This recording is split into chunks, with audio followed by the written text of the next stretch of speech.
Hello, welcome back to Critical Reactions live stream number 159. Can you believe that? We've been doing this a long time. How's everyone doing? How's your Sunday going on? Mine's kind of dreary so far. I'm enjoying it. Bit of overcast, a lot of rain. In fact, uh, it's uh, it's pretty dark in here. This is with my window. I'm literally standing next to my window. This is how dark it is. The overcast is pretty heavy today.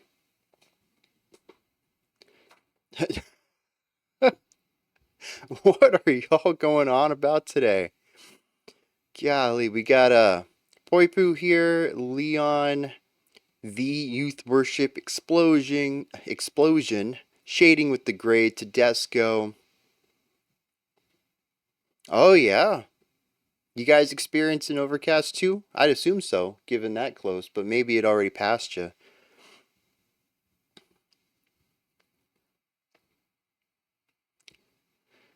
All right. We have a very short day ahead of us, I think. Little rain. Yeah, we do need rain. It's been a very dry April, that's for sure. It's nice to see it coming in. We have a series of short songs today, though. I don't know if we're gonna make it the full 2 hours. I'm sure that's just cause for all of you to find ways to derail me and put me into strange conversations today. It was a peaceful Sunday before you started the continent war. Ah, jeez. Yeah, just out of nowhere, too. Just woke up and chose violence today. First comment of the stream. I'm sure I know y'all could sidetrack me enough. Yeah, no problem, Tedesco. I like to make sure people get to see their stuff live if they can. So, with that said, let's start working on. I think I need to get a haircut. Trim it up a little. Please tell me how I can irritate you today. Bro, I don't need to tell you. You got that trolling game down pat. You got it every week without direction. You're good at it.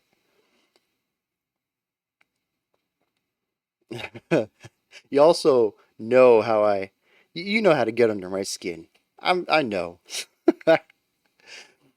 No, haircuts are a scam. Haircuts are not a scam, man. I mean, this is getting. I mean, it's not too bad when it's one-sided. I mean, when it's two-sided, but when I put it together, it's very thick. I feel like this is the same width as my head. It makes me look so wide. Plus, I'm kind of having like, I don't know, a modified mullet going on here with the back falling down. I can't ever remove that. So, I don't know, I'm thinking about styling it up. Hair, shave your head? Dude, I have shaved my head twice since I've started this channel. I've had two restarts. Oh, wait, you know what? I think the first restart was actually just prior to starting the channel. Yeah, I think I started the channel off with short hair. I had grown my hair for 7 years, and then I shaved it off, and then I started the channel. So it looked like I had short hair from like ever, but no. And then, like 2 years ago, we had the lice issue, so I had to shave it again.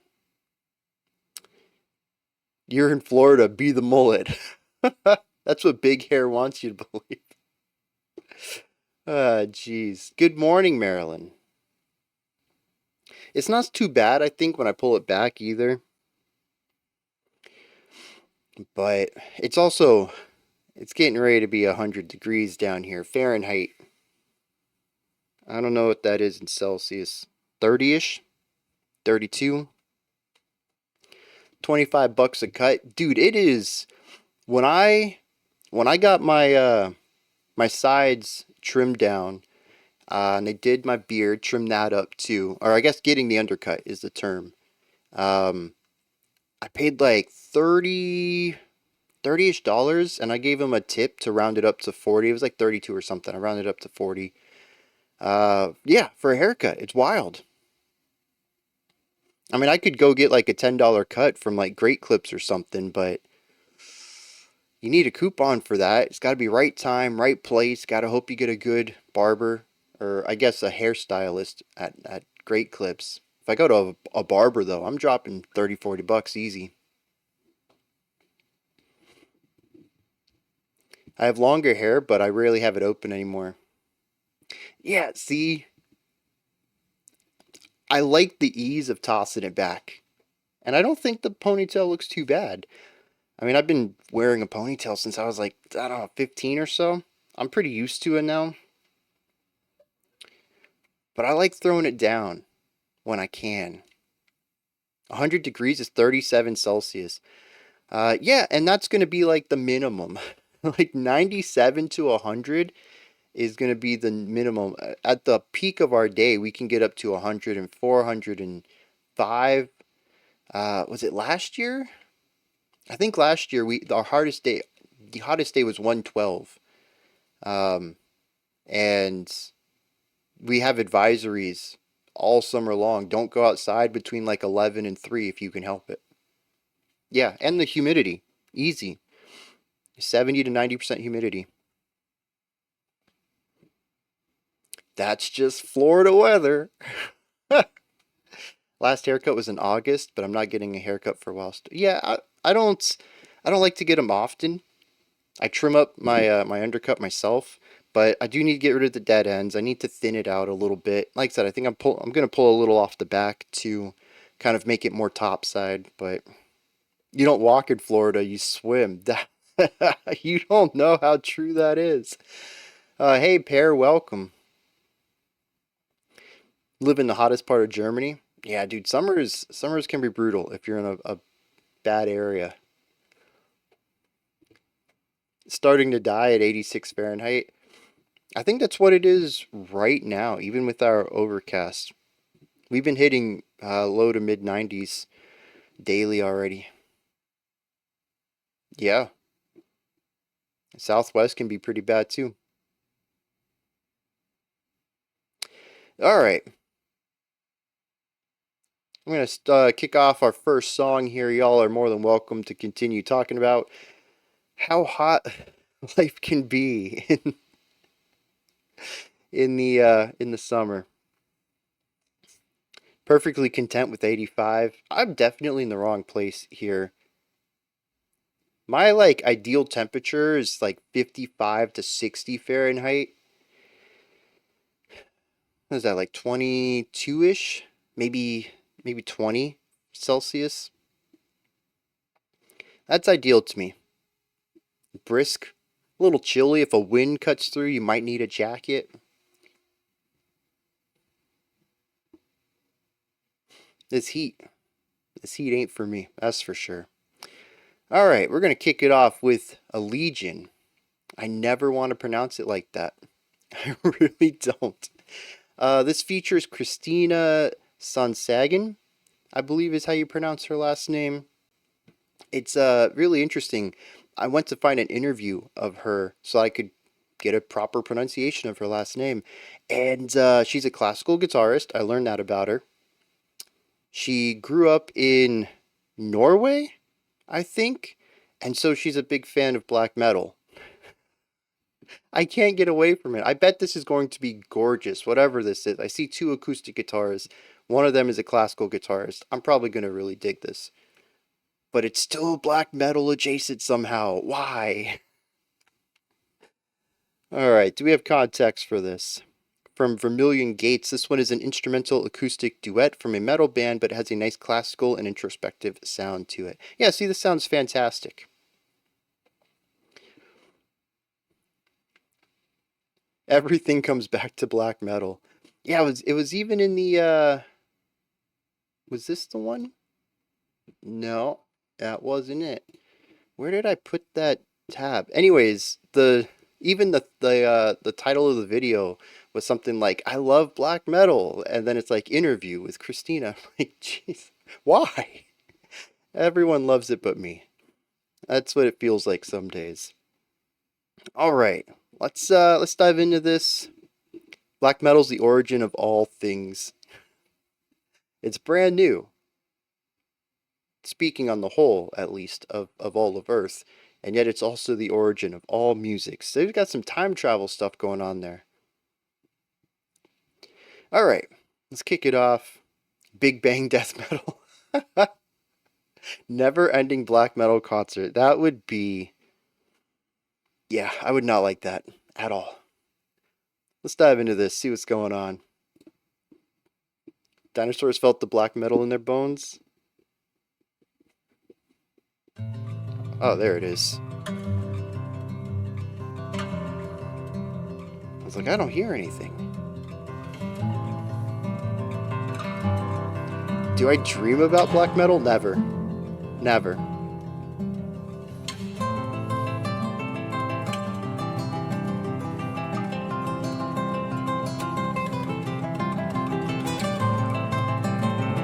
I want that wide shot again.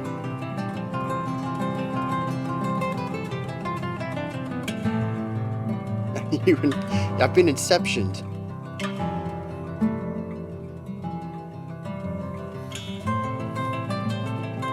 That's what I wanted to see. Dude, his Adidas are getting soaked. Her dress too.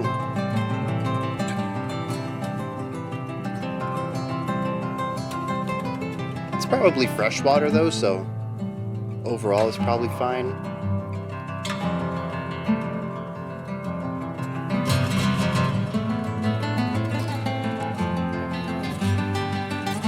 Okay.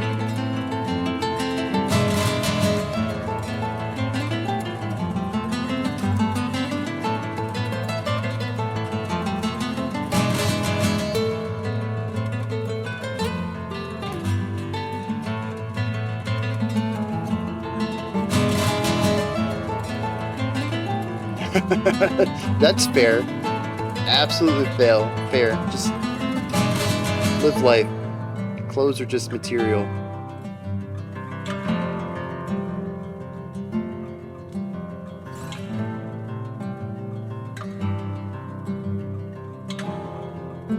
Music's gorgeous though.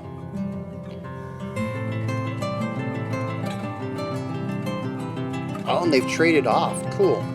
I was wondering if he was going to get a chance in the spotlight too, with a moving part.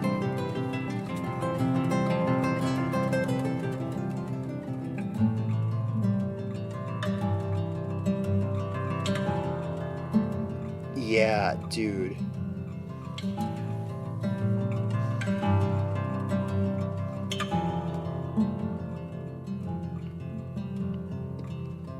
It's interesting you use the word feeling, because to me this is very much a feeling song.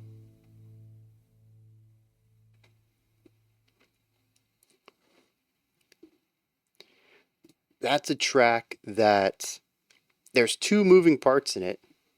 They show up a bit more sparsely. It really is about the mood that the chords are creating, and the moods are gorgeous. Or I should say the chords are gorgeous. Absolutely love that. Very short and sweet though.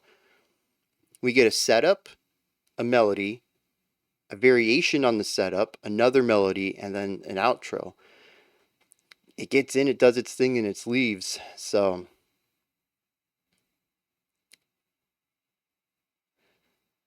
it's lovely, but I'm trying to wake up and it's not helping. I really love the multifaceted chordal stuff going on in here, though. There is a warmth and vibrancy to this song. It feels very bright and uplifting, but there's also a darkness to it. I wouldn't necessarily say it's sorrow, but it does keep the song rooted, almost as if tempering expectations were represented sonically. It's absolutely gorgeous. But beyond that, the melodies, I think, is what really works for me. It takes that atmosphere, that feeling that they've crafted, and elevates it and explores it and sees what we can find within it. And I think that just pulls out the beauty even more which makes it so that when they both return to chords and that sort of rootedness, that groundedness creeps back in, it grabs you. It feels like it's always been there, but you just kind of ignored it for a bit. Yeah, that's a gorgeous song.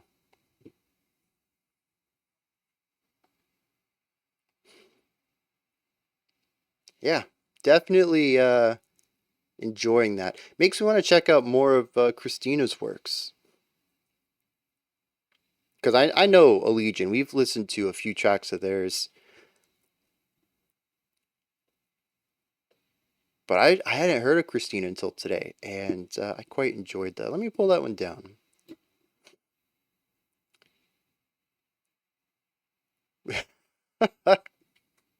No, it's fine, man. You guys talk about whatever you want. Honestly, I don't know how Twitch's algorithm works, but an active chat is probably better than an inactive one.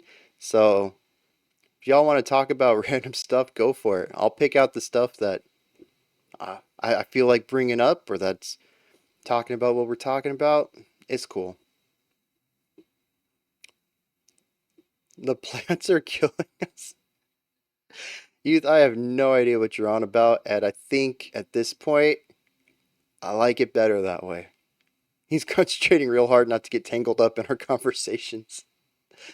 But no, this was gorgeous. I'm glad I got introduced to Christina, because I am going to dive more into that and see what kind of music she plays, especially classical guitar. Grew up on black metal. Where does that take you? I heard the good news about the carnivore diet? I feel like this is a callback to last week. Didn't we bring this up last week? Herbivore, vegan versus carnivore? I don't know. That feels very familiar. All right. What's going on? I thought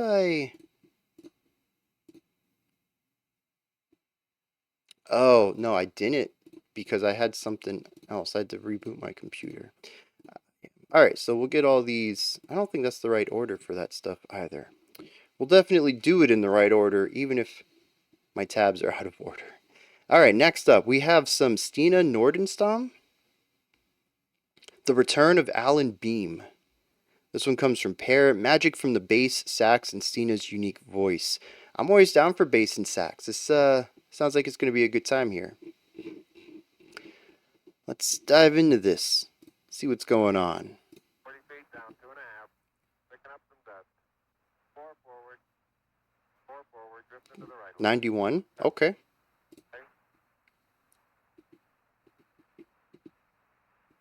Contact light. Okay, engine stop. We copy you down, Eagle. Tranquility Base here. The Eagle has landed. Hey, Synapse, welcome. That was an interesting way to kick this off.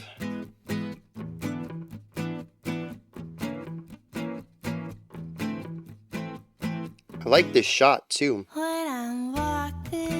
Heavy focus on the ground in the foreground rather than what would assume to be the focal point, which would be the person. They're blurring out into the background by the water.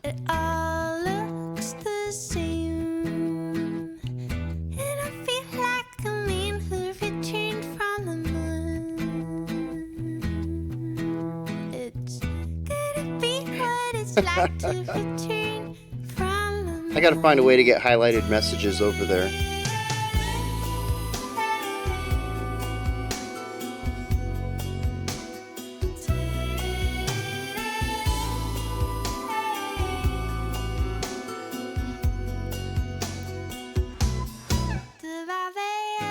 Yeah, that was a fun way to wrap that section up. 2 staccato stingers bring the motif. Ooh.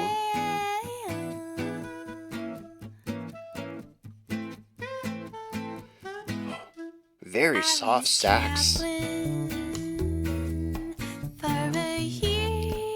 Drumstick hits?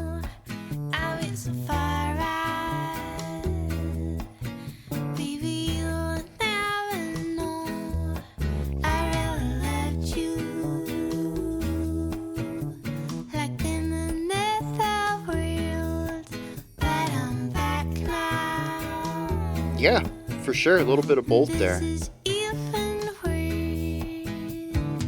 And yeah, it's the little elements. Every section brings something new to the equation.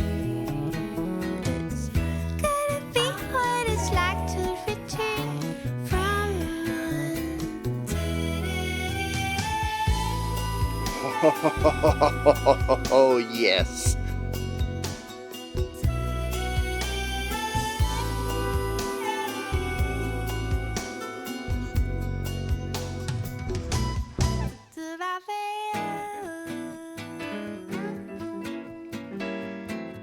Okay.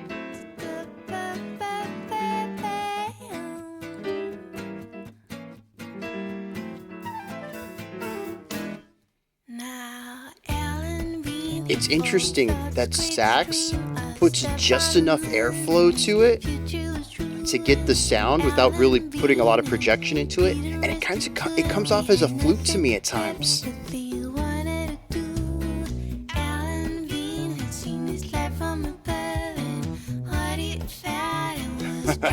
Leon.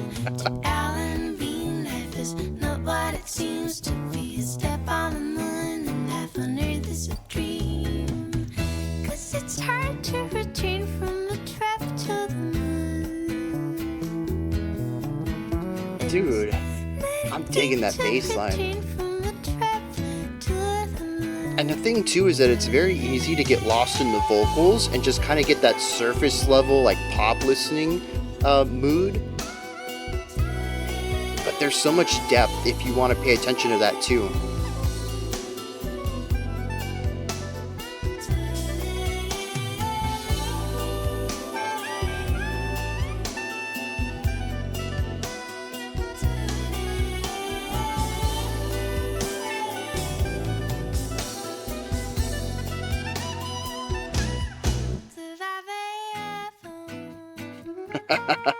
Just slam on the brakes there. Let's pull it back a little.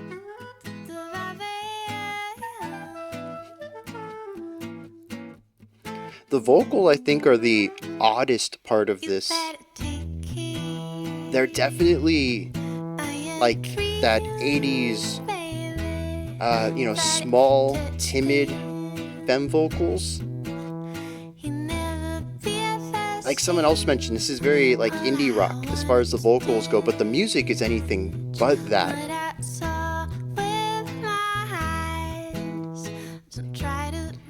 Hey, welcome.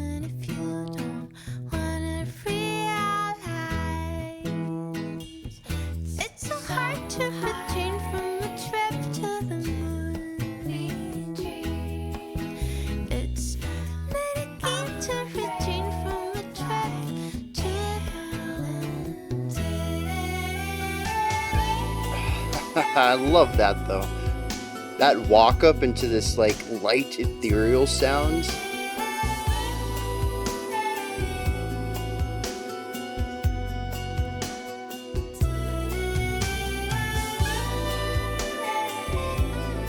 Ooh, the sax hit that note with her and then ducked off to do its own thing. Interesting idea.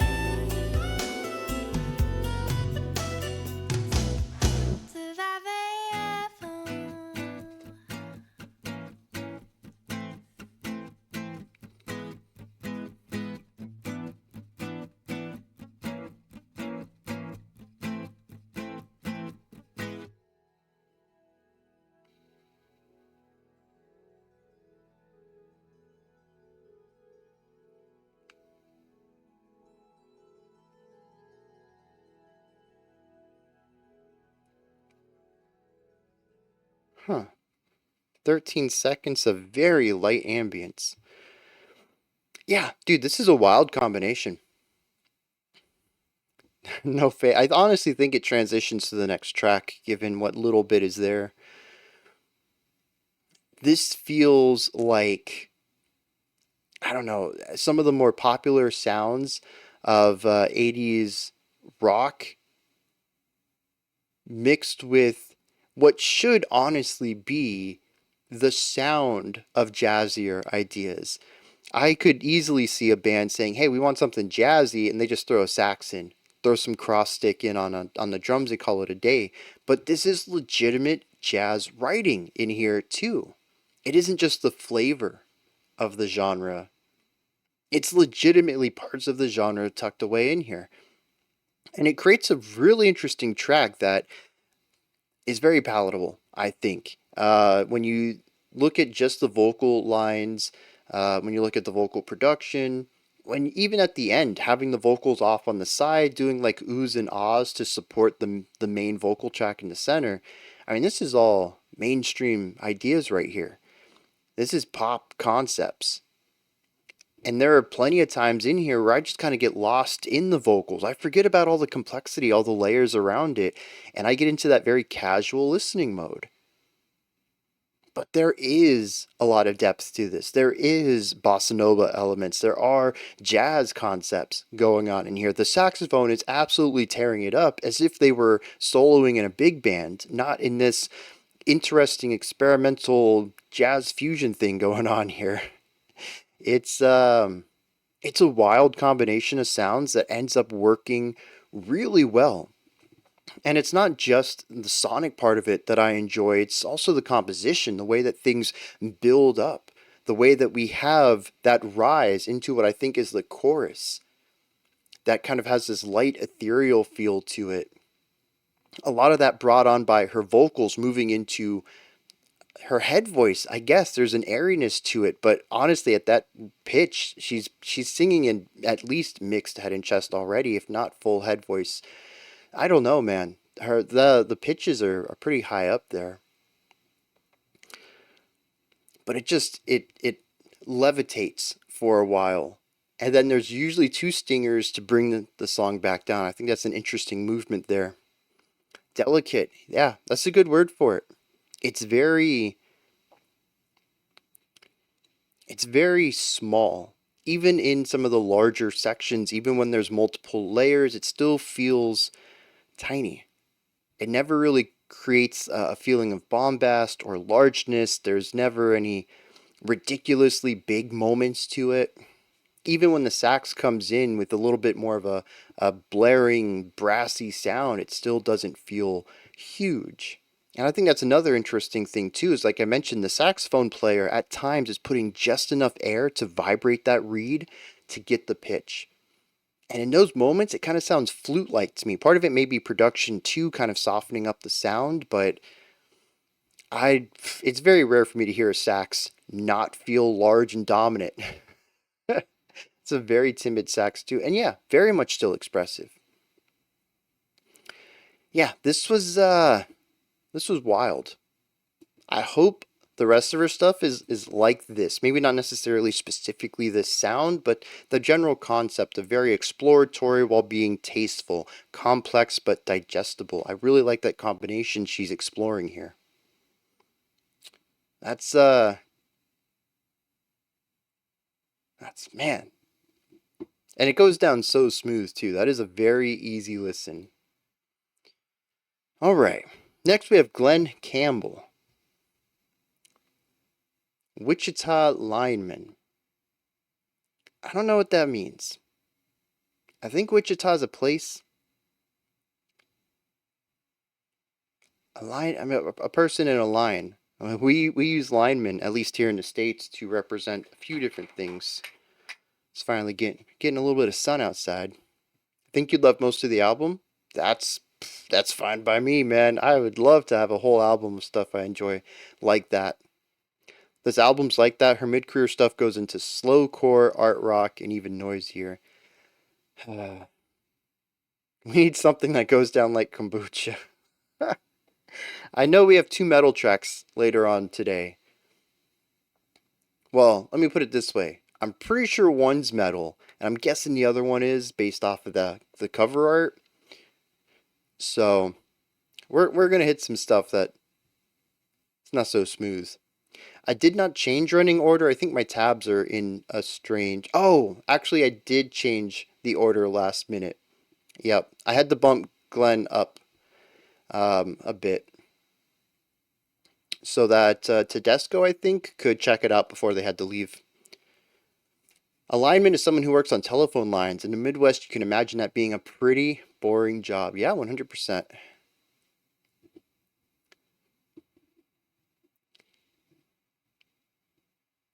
Oh, I didn't update the pinned message. That I didn't do. I don't think I updated anything. It was very last minute. So we'll just have to deal with a little bit of inaccuracies in places. Oh, I didn't even double check that. There's no spaces in the dash for the upcoming track either. All right.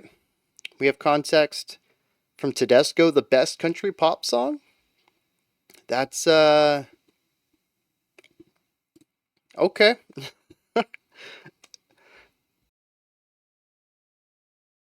Not usually a country pop person, but let's dive into this. Is this also a bit older? 68? Yeah. It's a low bar. All right. Youth is no longer enamored by music. He's back to throwing shade everywhere. let's dive into this, see what Glen's bringing to the table.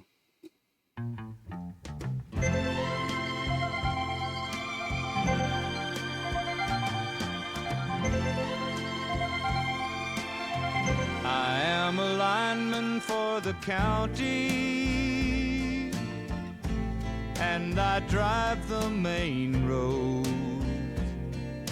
searching in the sun for another old Would you? I'll be the old man shaking my fist. Get off my lawn, you youth! I can hear you through the whine, and the Wichita lineman Is that a drumstick on the snare? is still Or on steel the brushes? It feels a bit too pointed for brushes, but it's too light for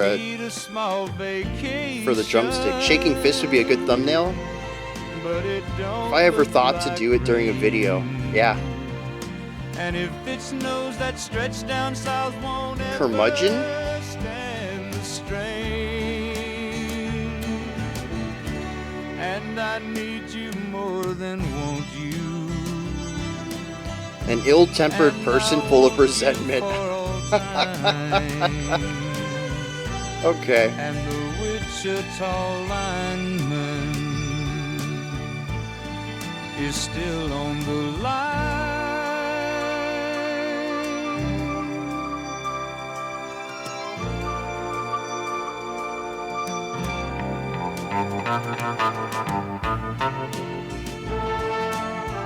Ooh. Okay.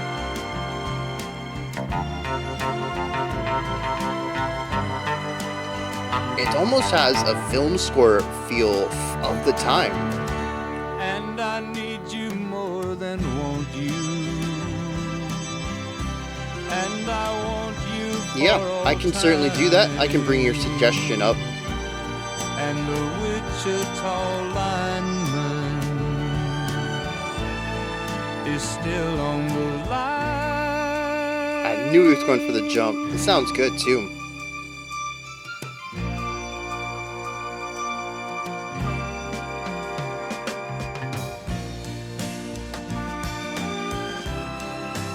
Yeah, is one day or one stream earlier better for you, Mario? So we'll do it next week.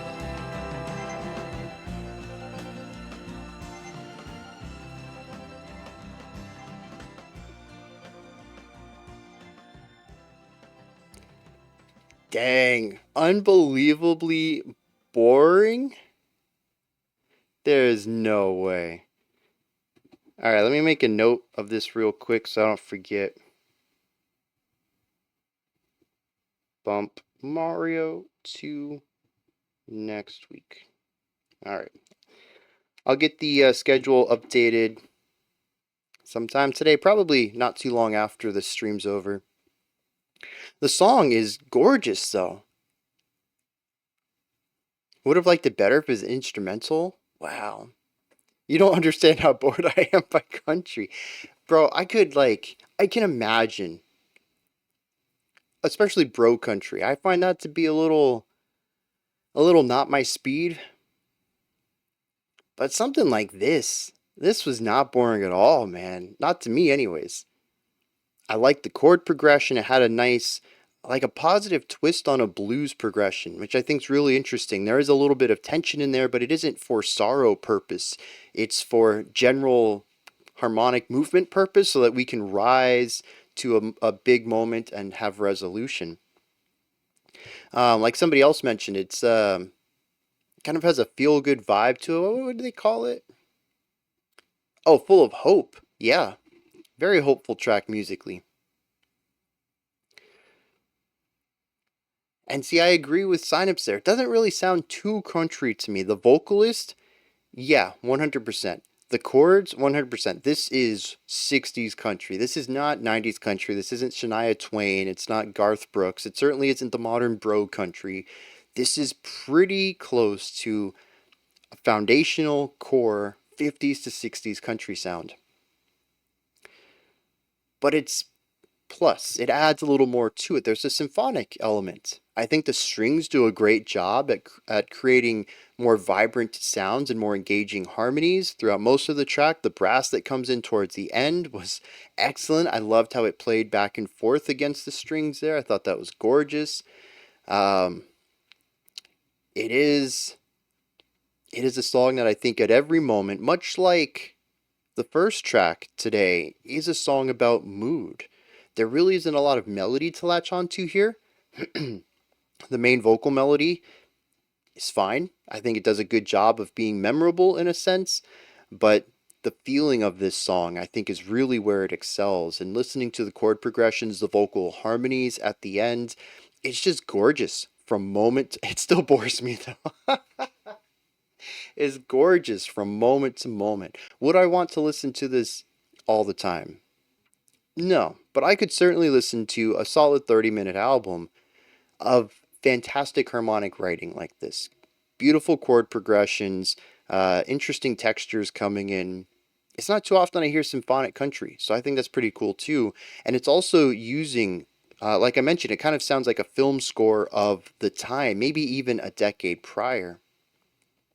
Um, and it comes off as something that, while stereotypical in the chords, in what the strings and brass are doing, it's a sound I've never heard mixed with this brighter blues sound and the hopeful, bright vocal delivery. It ends up being kind of novel to me in ways. The second verse is the first Midwest emo verse of all time. I gotta go back and listen to that. Or at least read it. That sounds phenomenal. Uh, Better than most country you've heard, but still bores. Okay, get that. Emphasizes pop-oriented orchestration and songwriting while reducing the role of country instrumentation and rhythms, often featuring lush string arrangements and group backing vocals. Yeah. Countrypolitan. I think it's pretty bad. I get that. I don't know if that's like an official genre name or just a colloquial way of describing this, but yeah. Yep, I get it.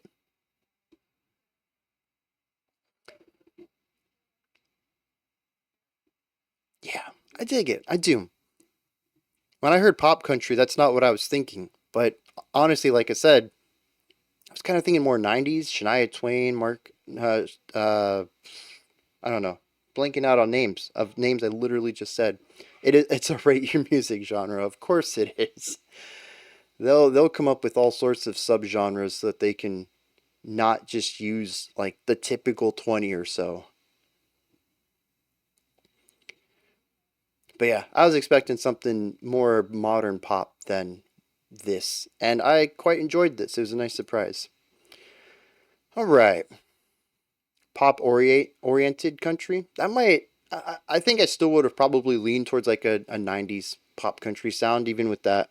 Primarily because I didn't know this kind of sound was existing in the 60s. It makes sense evolving the 50s country sound for a new audience, cleaning it up. I mean, that's what iteration does. Is this bluegrass? I'm so excited. I just know that we've checked out Sierra Hole in the past, I think during a live stream, and I was pretty receptive to it. So I'm excited.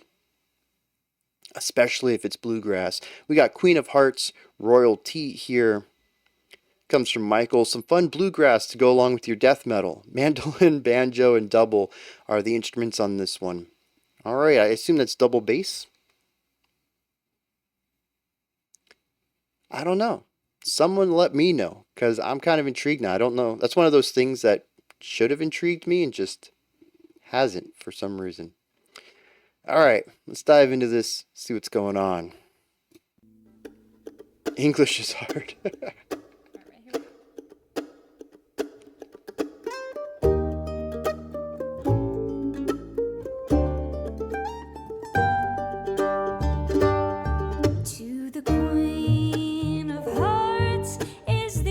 Getting a real strong family crest vibe already.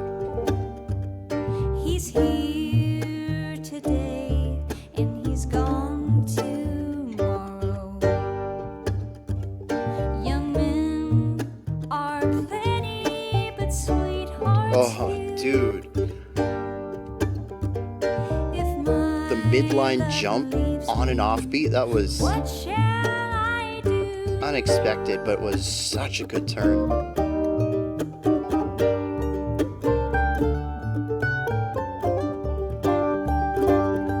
Layering there works really great. Ooh, little jazzy twist too. Had I a store in yonder mountain where gold and silver were there for counting, but I could not count for the thought of thee. My eyes so full I could not see.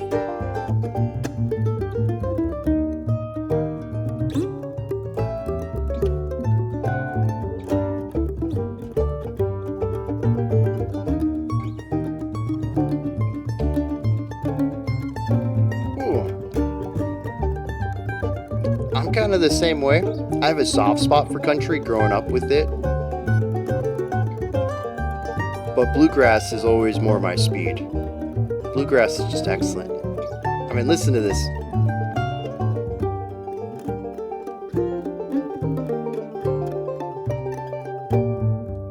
I love my father, I love my mother, I love my sister and my brother. There's something kind of punky about this too, but I can't place it. My friends and my relatives too. I'll forsake them all and go with you.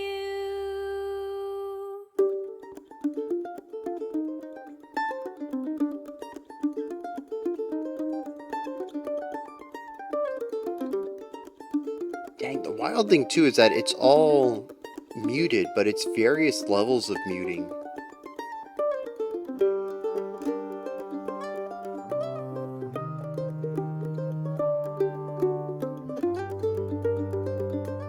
Maybe. It might be the rhythm. Oh.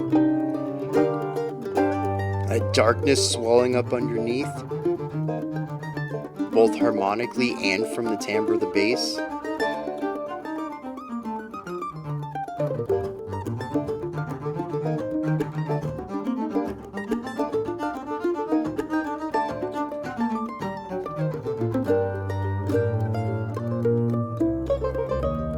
Yeah, this gets pulled down.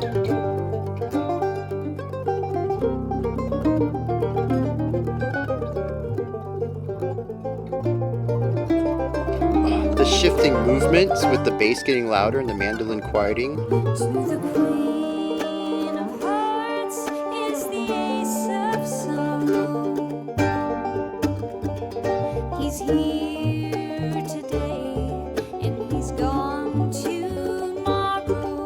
You know what I think it is too? Is that this is very close to punk folk. Plenty, but sweethearts few. If bands like Days and Days would, I mean, kind of this, but like twice as fast. I do? Yeah, dude, excellent stuff. And the thing is, it's so many little things all coming together. Trampled by Turtle? What is Trampled by Turtles? Is that a punk folk band? I think I'm not entirely right on. Was it? I said Dazed in Dazed? Dazed in Days? What is this band called? Oh, Days in Days. DAYSNDAZE.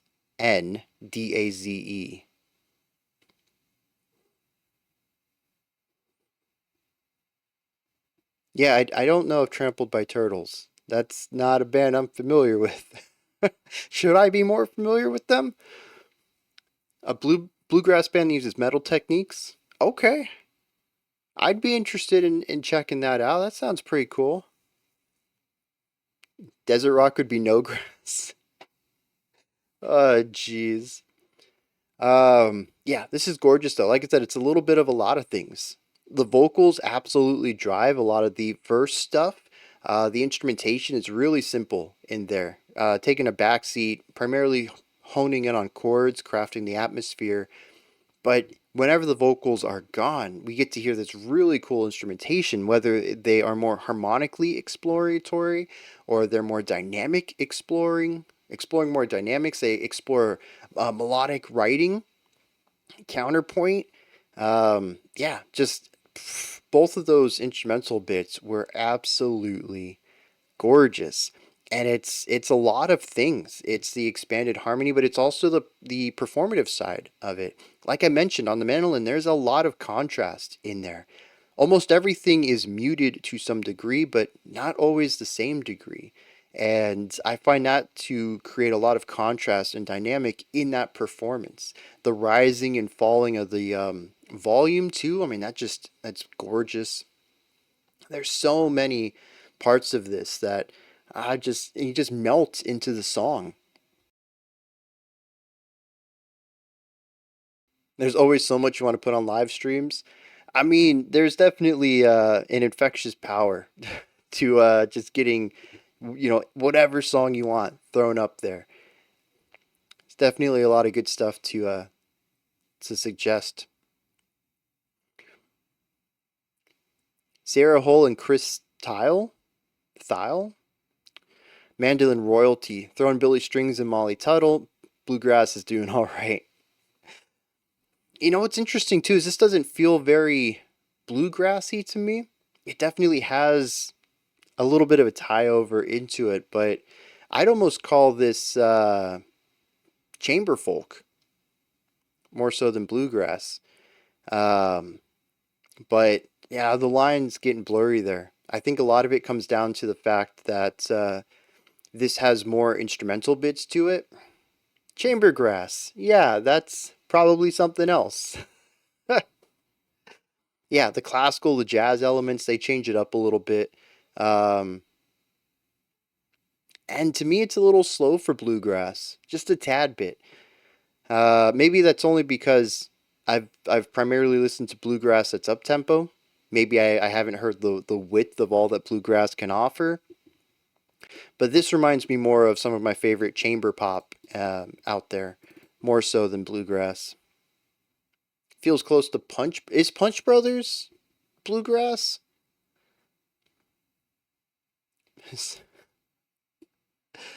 um, yeah, see, Punch Brothers is like this, but I feel like they tend to not deviate as far either. But I might be splitting hairs at this point too. But yeah, dude, just every time something's put in the spotlight on this track, I'm like, all right, I'm here for this. There's no point where I felt that what was happening was not something I wanted to listen to. And I like that. Progressive bluegrass. And see, I didn't know that was a thing, but I would probably toss this in there too, with probably a chamber as a subgenre. Chamber folk, chamber pop, whatever. There's just a lot of good ideas, and I love it. Like I said, I was pretty receptive of the last time I heard Sierra Hole too, so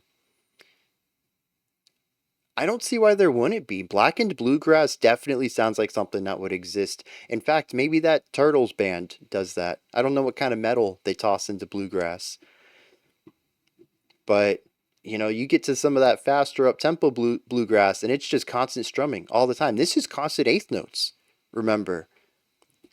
There is that consistency of rhythm in this track already. All it needs is the wall of sound in order to really get that blackened feel to it. I think blackened bluegrass is something that'd be easy to find. I think the hard thing would be to find the point between them because both of them focus on different sounds. And I'd be interested to see where they meet in the middle there, because bluegrass is acoustic instrumentation. Doing black metal without the wall of sound, heavy production, distortion, that doesn't sound like it works for that either. They're very two different worlds sonically. It'd be interesting to see what a band would carry over from one to the other, because you're gonna have to pick and choose. Compositionally, yeah, there's some stuff in the middle of that Venn diagram. Production-wise, they're very different. Evil, welcome. Pink Floyd and ELP albums are on display.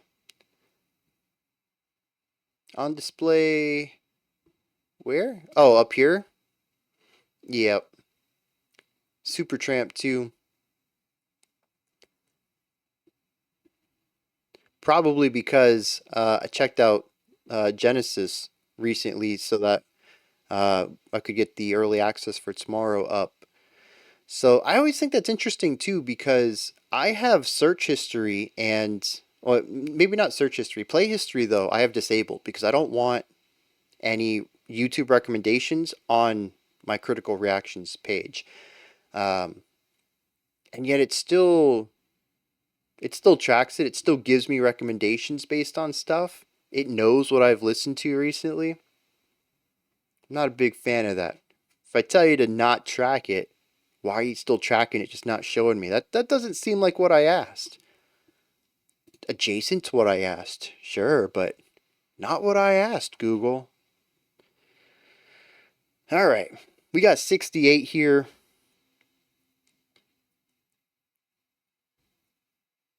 Removed their hooks. Skogan.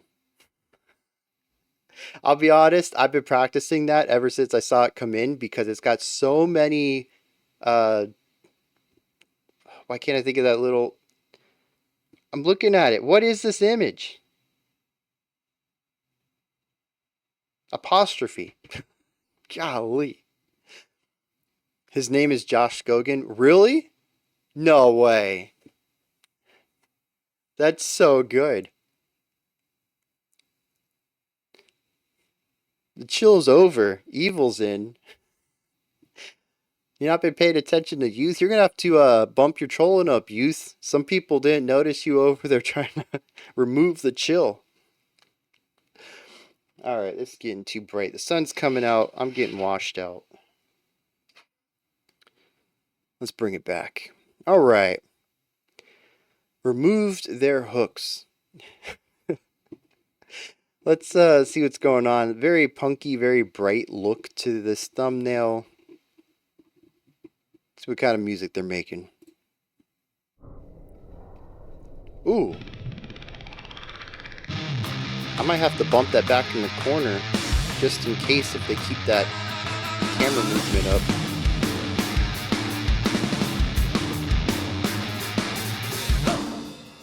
Tell me something that I don't know. What can I say? I got it all figured out in my head. I'm in the dark, I can't complain.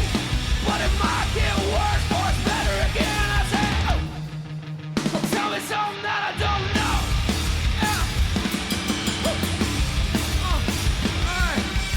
I'm going all the way. No accolades, but I do as I please. If you take my risk, then you take my risk. Very interesting combination.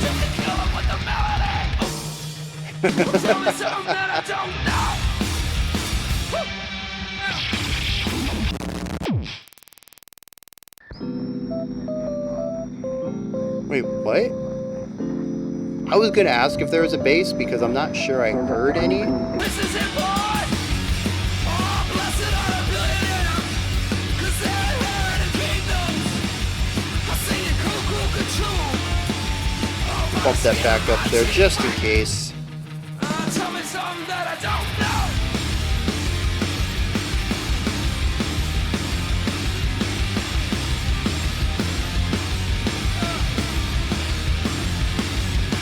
They still lost diminishing returns. There's war on both sides.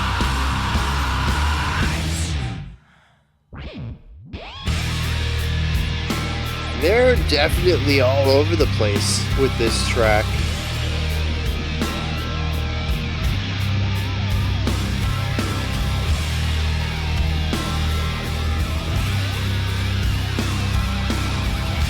This stuff is happening.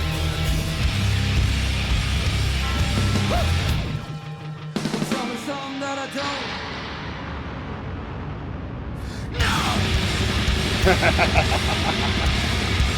They seem fun.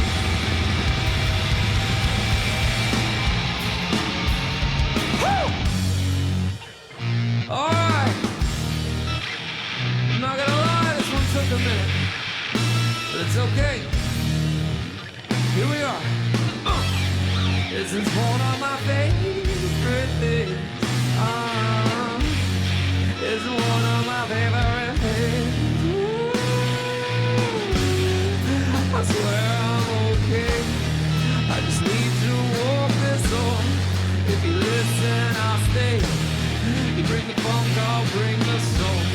I convinced myself we belong upon the train, but I talk the whole way home, again and again.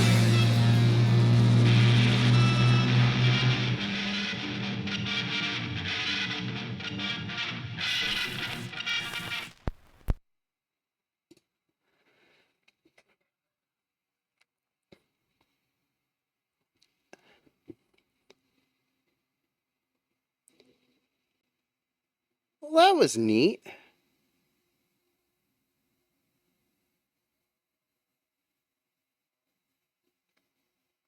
I think I like the energy more than the song itself. The constant switch ups of style, the almost irreverent feeling of consistency to it. It's almost as if they don't care what the song is. They're just going with the flow, whatever feels right at the moment. We should stop the song for 30 seconds of elevator lounge music. Let's do it. You know, you want to stop the song and move towards like a doomy, grungy thing for a little bit with, cutting your tempo by 30%. Let's do it. It starts off super punk. It starts exploring more metallic ideas, goes into grunge. Like I said, there's some lounge thrown in there. His vocal style's all over the place, definitely coming in with that hardcore harsh. Towards the end of the song, though, I mean, he's got a beautiful, clean vocal too. Great vibrato, almost like a what's the term? Like a Vegas Strip singer personality with that over the top loungy thing going on. That wasn't during the lounge section, no. That was during like the grunge section. Just what? It's a wild trip. I'll put it that way. And like I said, I think I enjoy the energy more than the song. I don't know if I could do a whole album of that, but I enjoy the creativity that goes into it. A single guitar filling up all that space. The drummer, he's kind of all over the place too. He's got really interesting characteristics, where to put in fills, what to fill with, what kind of like accentuating ornamental things to do. Just a wild sense in general of playing the drums. I'm kind of intrigued by it. I'm gonna put it in my maybe pile. One of those things that I don't know if I'll get past the first or second track of the album, but I have to hear more.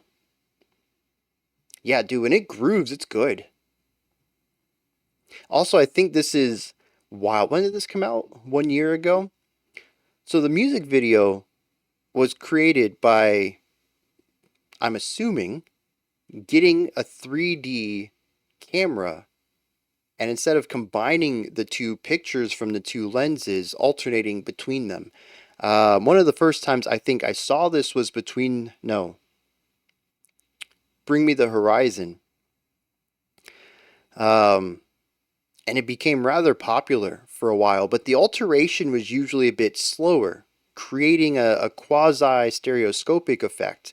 This was just chaos. The frequency they flip between it almost feels subversive of that trend.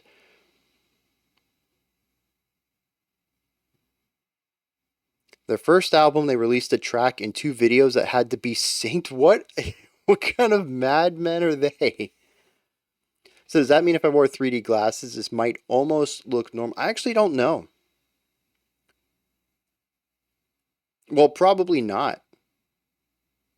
Well, okay, so you'd have to use active glasses. You'd have to go get yourself an older 3D monitor or TV, because they don't make active 3D on displays anymore. At least not that I know of. But maybe it does move at a pretty rapid frequency, but is it enough to trick your mind to put them together? Well, the other thing too is you'd have to sync up your screen to understand that each is... I don't think you'd be able to do it. You'd have to do a lot of manipulation in software to turn it into a 3D video file, I think. And then even... your mileage may vary on that. Yep, that's it. Sync it to the video. That's the part I missed. I knew you would need active. But is it going fast enough for it to work? That I don't know. My guess is it might come across a little shallow. Not really have too much of the 3D effects. But it should remove the back and forth, hopefully. Kind of have a static image.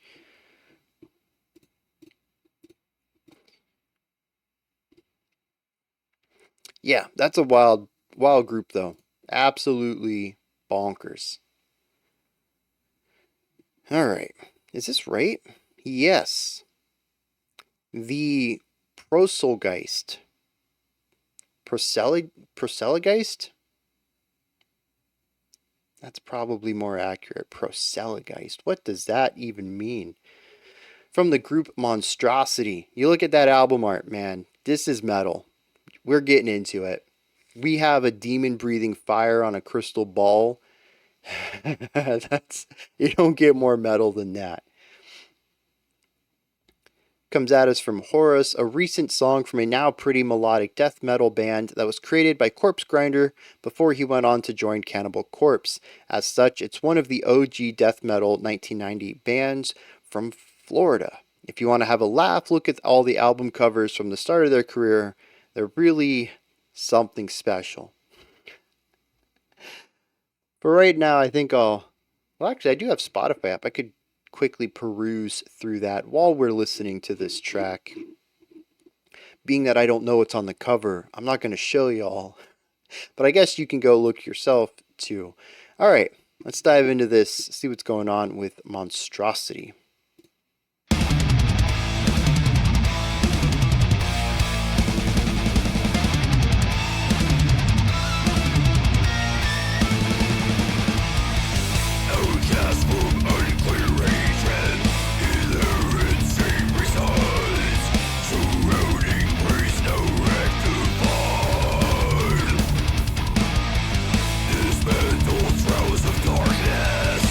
Yeah, dude, this is old school metal right here. Very rule of cool, no frills so far.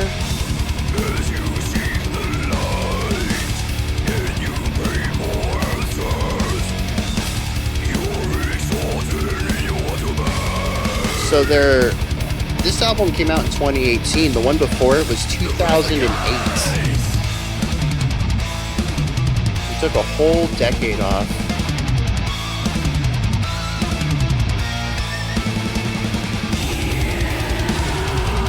Layered harsh.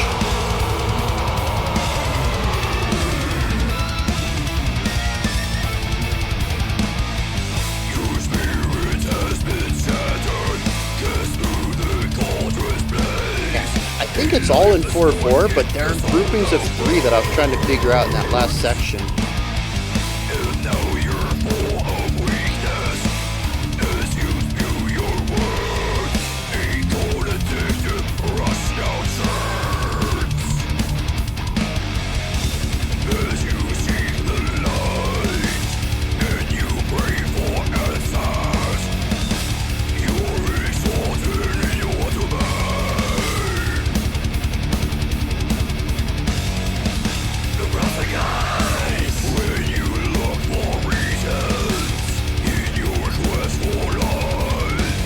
I will say though, I can understand this guy.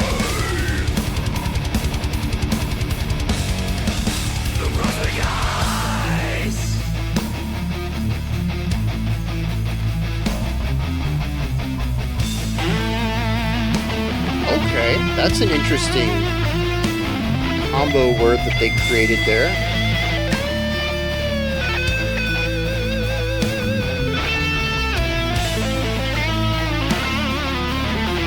Interesting melodic idea here. I'm not totally sold on the rhythm guitar concepts. It works better here than it did under the solo.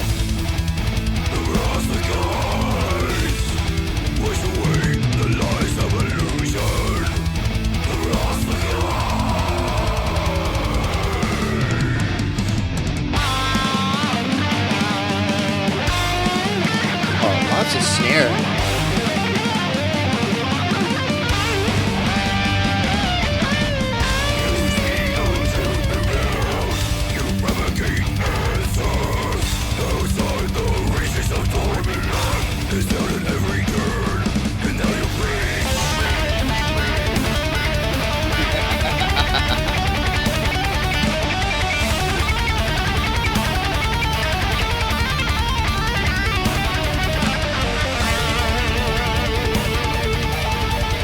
I like that harmony right there.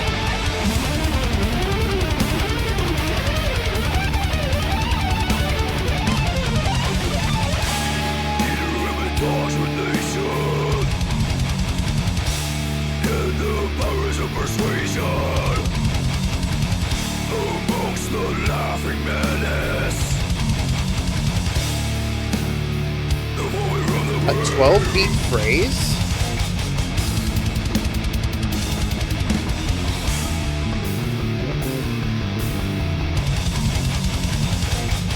It definitely feels like they're doing whatever feels right at the moment.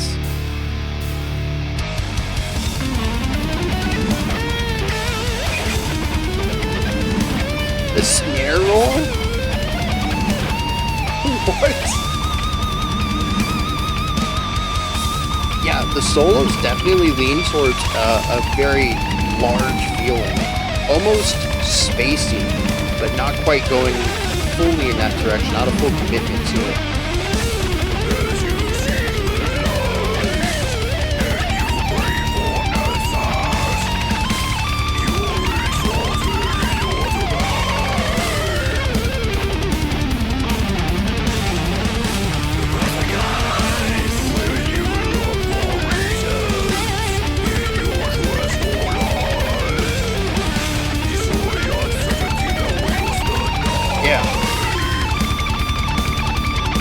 Modern take on classic death metal. I think that's how I describe this.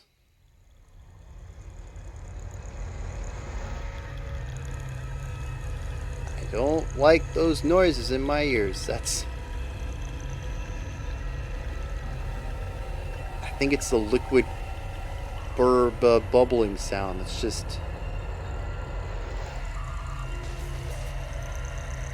Or cicadas.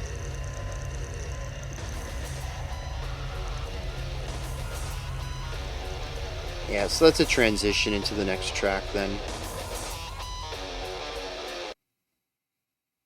Hope you weren't ready for that riff. We're not listening to it. Yeah, a modern interpretation of classic death metal. There's a lot of stuff in here that feels heavily rooted in the origins of death metal, but with a modern sheen and a a lot of new tricks too. And I think I kind of dig some of that. There's many sections in here where I'm like, yep, that's straightforward death metal. Wouldn't hate it enough to turn it off, but not something I'd go about seeking out on my own. But there's some rather neat ideas in here too. Despite the rule of cool chugging guitar riffs that we hear through a lot of the vocal bits, anytime that the vocals kind of go away, the guitars take the spotlight, we hear some pretty cool ideas in there. A lot of more expansive harmonic sounds too. As Per had pointed out, there's an epic or grandeur element to this. And yeah, I kind of feel like it wants to edge on the feeling of almost sci-fi metal at times. It wants to go for that largeness of scope, and it just teeters on the edge of it. I think those moments are pretty cool. There's some nice harmonies in here as well that I quite enjoyed. I mentioned the vocals, man. These are crisp and clear. For harshes, I picked out a lot of sentences on this. A lot of clarity and good enunciation, which I assume I should have expected, given I think this is Corpse Grinder on vocals, right? I know the description said that he started the band, but I don't know if he's on this specific album. It looks like the 2018 lineup is Mike Hrobovac on vocals. I don't know how to pronounce that last name. So no, I mean, unless that's Corpse Grinder's name, I don't know his real name. Maybe he is a Mike. I don't know. Give us the narrative. I don't really have a strong narrative on this one other than, it feels grounded and rooted, very rule of cool at times. And then other times it wants to launch into the stratosphere and then it gets pulled back down. So that's my problem with rule of cool metal. I have such a hard time connecting with it other than, that's a cool riff. Oh, he left after the first? Okay. But he also has pretty clear harshes too, I think. That's our boy Mike over there. So I actually went and looked at the other album covers, and one thing that stuck out to me is that there's a lot of like old school CGI on it. I think that's pretty cool. Corpse Grinder is a George? Really? He doesn't look like a George. That's pretty cool. But yeah, I don't think I have much else to say about this one. It's very rule of cool. Sometimes the rule of cool does stuff that doesn't work on paper. I mean, we have 12-beat phrases in here. We have sections that are groups of 3 that I don't know if they line up into 4/4, but it's definitely supposed to be counted in groups of 4, despite being groups. I don't know. There's some parts in here that feel really odd on the technical side, but on the groove side, it works. And it's one of those things where it's like the gut feeling, right? Just it works. So let's play it that way. Let's not worry about why it works, how it works. It does. So we're going to leave it. Please define the rule of cool. If it's cool, you do it. That's the rule of cool, man. That doesn't really need too much of a definition. It's where coolness rules all the decisions. It's the rule of cool. All right. Moving on. What do we got next? Low. Oh, I always love Low. This is going to be good. Low's always good. From Wormy. As Fade Outs looks like it's not going to make it, here's a song off of Low's first album from the 90s, which is one of the albums that helped define slowcore. All right. Please define rule of cool without saying the word cool. That's impossible.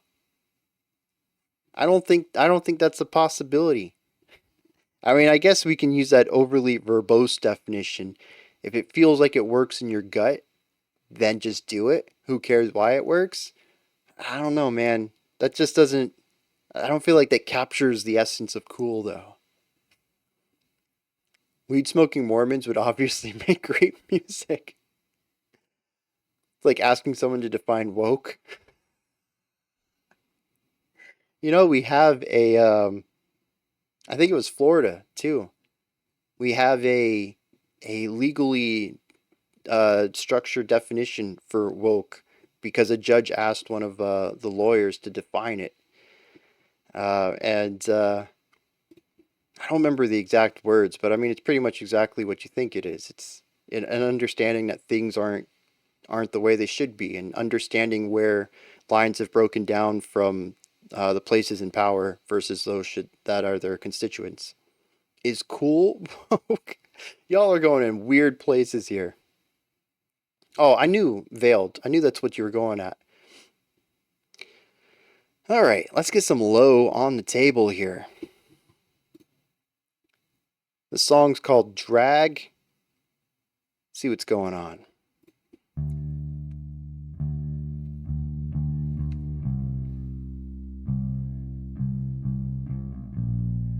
I mean, to be fair, I didn't know they smoked, but I'm pretty sure I read that they were Mormons on one of the recent reactions to them. And so I put two and two together. I figured that's what we were talking about. Is death metal? It can be.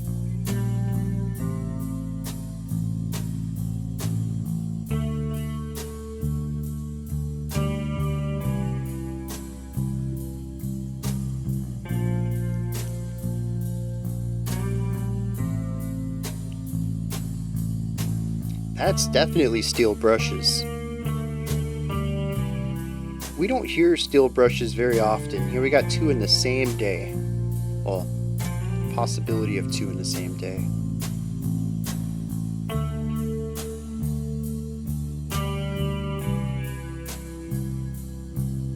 Dude, steel brushes are so good. I understand how they wouldn't really work in aggressive metal, but they really should show up more often than they do in mainstream music. I'm sorry, but I can't. Evil. That's good. It works much better if I let it drag me around. Love the harmonies, man. That's something that just continues to stick out to me with Low. Yeah, the song is a little quiet. I'm sorry if I'm Oh, also sounds slow. I like that too. Good play on words. It works much better if I let it drag me around. You know, it's also very emo though.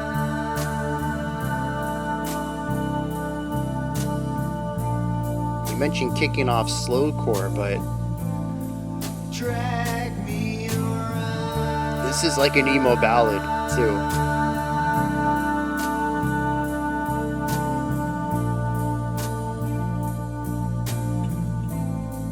Drag me.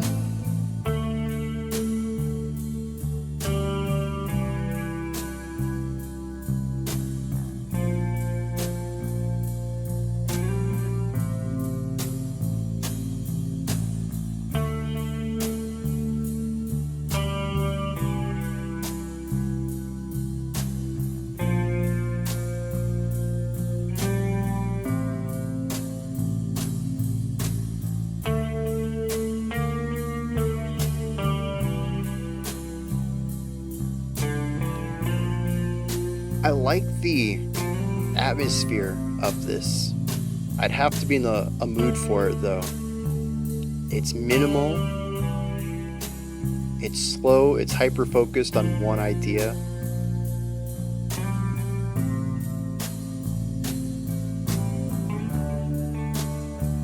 I'm sorry, but I can't. All of the songs on this album have a one-word title.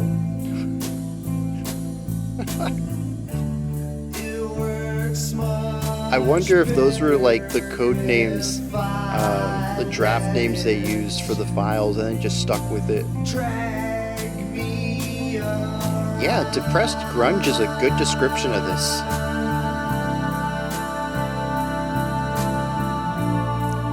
It does not form a sentence. Words, fear, cut, slide, lazy, lullaby, see, down, drag, rope, sunshine. They are all rather negative until we get to sunshine, though.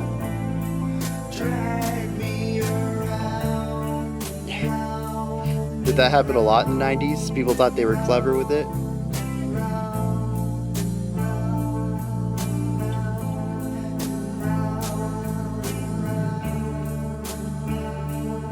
The type of music you want to listen to during an international journey?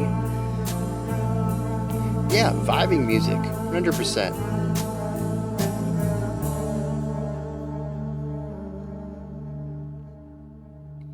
Yeah, actually, that's a good thing right there too. Is if grunge wasn't depressed enough, this feels like the verse to grunge without ever getting to that angsty, heavier part. You just stick with the more mellow, dreary stuff. And then find an even more minimalistic form of that.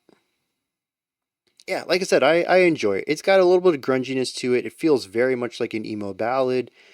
I wonder how many emo bands took inspiration from this, because honestly, you bump it up 20 BPMs and put a couple more instruments in it, and you got an emo ballad right there. The chord progression, the melody writing, it's all there. Need to relax to something in the airport? I find this more dreary than relaxing, but to each their own, I suppose. Melancholic for sure. It's definitely a heavy, weightier, darker vibe to it. However you might interpret that. I love the harmonies though. Those little bits of brightness of consonants amidst the heaviness of it. I don't know if I'd call it hope, but it does inject a little bit of light. Grunge is emo punk? Yeah, you know what? On the surface level, I'll give it to you. Yeah. I don't know if that would hold up to scrutiny, but it feels right to say. Rule of cool, I'm going to let it slide. Feels right in the gut. Yeah, there's not a lot to say about this one. It is a solid vibe throughout, the same 4 chords for 5 minutes long. Nice melody on top, light drum work, and occasional harmony. It's a simple song, but it does what it needs to do, and it does it for as long as it needs to do it, till it's ready to go, and then it's gone. I need to get into them one of these days. I don't know why I haven't yet. Everything I've heard from, although I still think the first one that we checked out, the one about the relationship, was my favorite of theirs. Still. Something about that one just worked. So good on so many levels. All right. Kitchens of Distinction. Quick as Rainbows. This one comes from what makes me a classic 80s, a forgotten 80s classic from the 90s. How does that work? We are having a lot of throwback today, though. We've had tracks from 60s, 70s. I don't think we've had 80s. The metal we had was a throwback to classic death metal. Definitely we've had 90s today. Yeah, it's been a classic day, hasn't it? Also, I'm looking at the pixelation on this thumbnail. Golly, nostalgia? Yeah, we could go in that direction. Where did I put my marker? El Clasico. Bit too low calorie. All right. What was the comment on? Oh, yeah. Forgotten 80s classic. How does that work? The Boomer Edition. Oh, jeez. All right. Let's dive into this. See what's going on with these kitchens of distinction. Yeah, this video caps out at 480. Looks like it's from 2013. Well, that's when the video was released, though.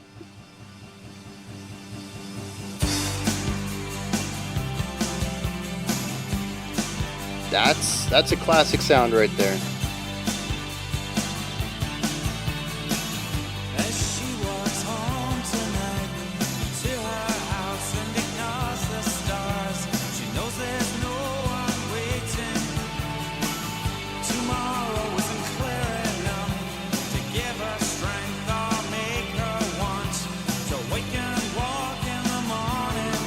And there's hope that I've taken, and these drugs to make it painless. And men with quick as rainbows, always rare to keep her thirsty. Yeah, it's a fun light vibe so far.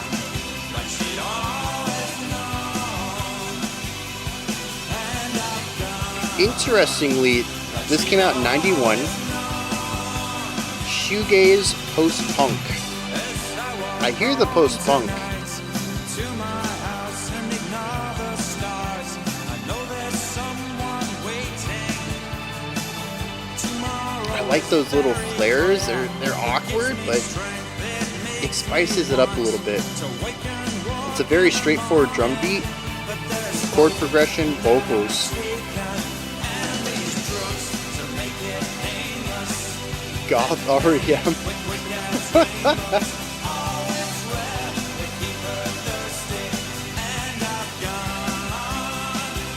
Oh yeah, today's average, the songs have definitely leaned towards a chill vibe.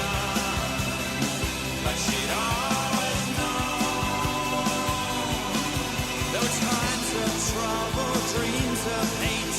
I take her down to the lake with Arlo. Watch it swim with, watch it. Why can I hear that? This chord progression's got to be pretty close. She walks home tonight to her house and ignores the stars. She knows there's no one waiting. Tomorrow isn't clear enough to give her strength or make her want to wake and walk in the morning. And there's hope that The synth gives a little bit of extra character to the guitar chords.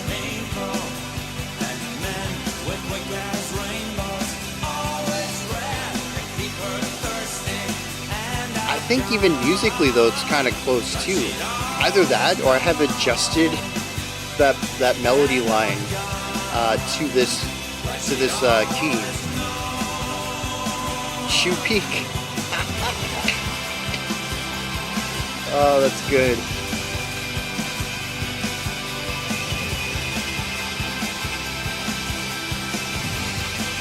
Yeah, I'm enjoying this.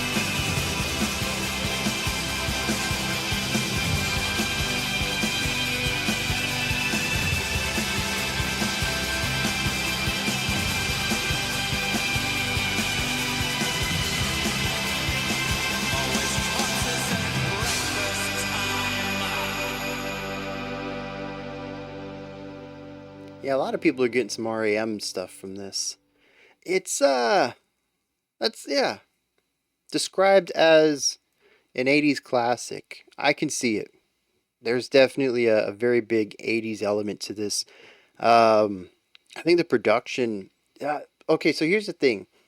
I don't really get a shoegaze elements from this compositionally, but I think production-wise it definitely has that sort of hazy feel without using heavy layering for compression and white noise. It's a different kind of gaze, or I should say it captures the atmosphere of gaze, which is pretty neat because I've always associated it with the wall of sound, and that's honestly not it. The wall of sound contributes to it, sure. This is a different way to achieve that same sort of haziness, though. It's still a very dreamlike song. Understand why it wasn't a hit? It's not my cup of tea, so I can't weigh into that. I do find that this was a little boring for me. It captures a very samey vibe from start to finish. There's not much change going on with the synths or the guitars. The vocals felt very samey from start to finish. There really wasn't a point where I felt we were moving between verses and choruses either.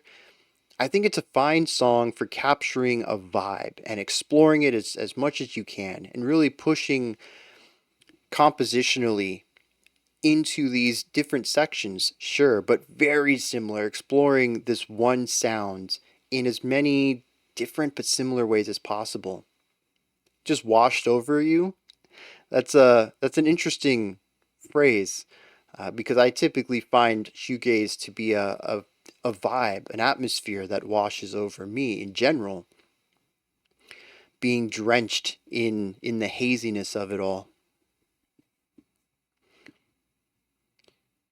But it never really does anything that grabs my attention. There's usually a couple of interesting ornamental things that kind of punch through the similarity of it all and create something unique, but it's moments.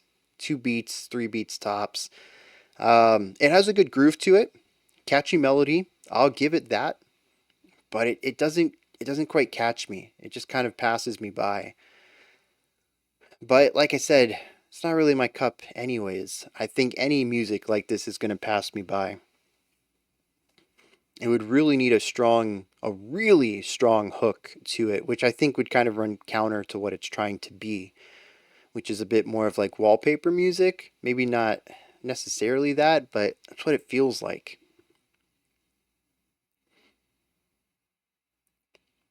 But it's a good beat. I enjoyed the first couple of minutes of it, or I guess the first couple of seconds. As it just went on, I found elevator music. This would be interesting elevator music. But yeah, I don't think I'd pay too much attention to it in an elevator either. Just kind of being there. I feel like it's a bit harsh, but that's how I feel about it. Tibalt is our penultimate track today. I don't know how to pronounce that title. I'm not going to give it a shot. I don't know what to make of this. We have some sort of castle with some eyes coming out of it, and I don't know, very psychedelic. That's what I'm thinking. We're going to get some psych right here. Comes from Junie. Heard this band for the first time at a concert a couple of weeks ago and have listened to them a lot since. The genre is progressive black metal. That's not psychedelic at all, man. According to Encyclopedia Metallium. Not sure I agree about the black metal part. Oh, that's refreshing. That's refreshing. Okay, maybe it is more psychedelic. Maybe we're going to get some black and bluegrass. Black and bluegrass. Blackened bluegrass. Hope is restored. Alright, let's dive into this. See what's going on with them.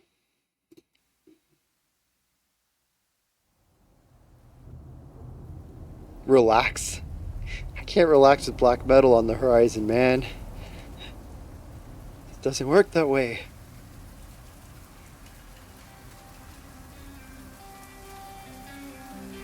Okay, that's not too bad of a start.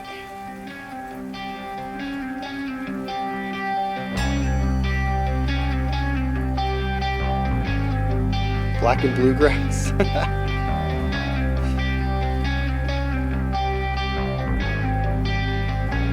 I mean, if blackened bluegrass is a thing, I would want it to literally be named Black and Bluegrass.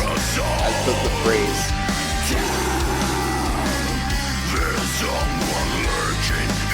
Shadows. Your mind's infected. Another really clear, harsh vocalist. Unearthed by fools in God and rose.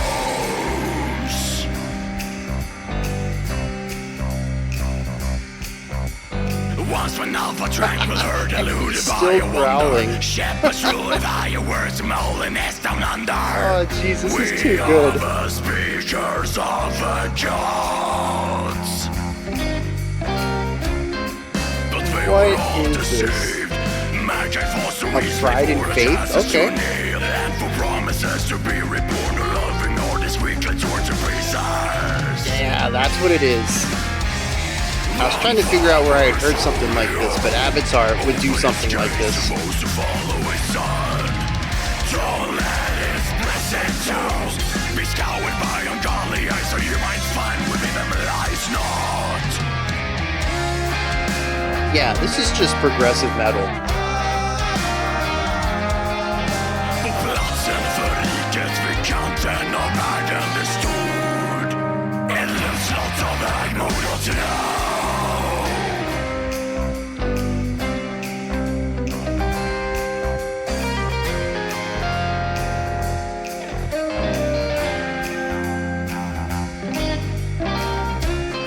That would be interesting, Evolve. I might have to do that. Every judgment we will surely receive. So let everybody close their eyes as everything around me dies to reside. Psy is another one. One father's holy. Yeah, who's wild enough to scream over smooth jazz? Black and Swing Orchestra? Ooh, those group vocals in the back? Oh. Yeah. That's a death metal thing right there.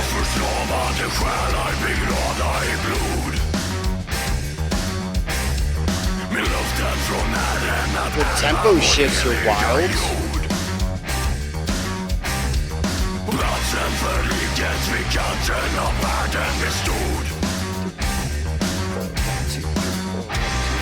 One, two, three, one, two, three, one. Dang. Can you hear what's coming for us all? So not only just shifting from 4/4 to 3/4, but also tossing tempo shifts in there. In the shadows. No. Your mind's infected and it's you. Alright, I gotta check more of this out. Unnerved by fools in garden rooms.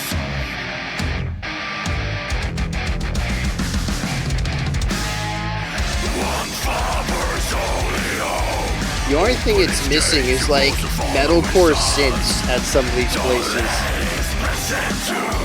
Be scoured by ungodly eyes, so you might find within lies not.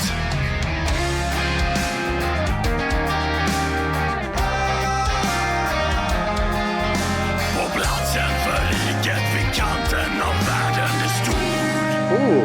ett luftslott av högmod och tro. Oh, they're not gonna do it. That guitar melody at the end of that section kind of felt like it was moving towards a power metal vibe, and then they just didn't explore that. Yeah, that's weird. The good kind of weird. This is unexpected Avatar Psy levels of why are you doing this? It sounds interesting. I guess keep going with it. And you can't really anticipate anything. It's fun. Yeah. I don't have a strong understanding of it yet. I definitely don't get black metal on this though.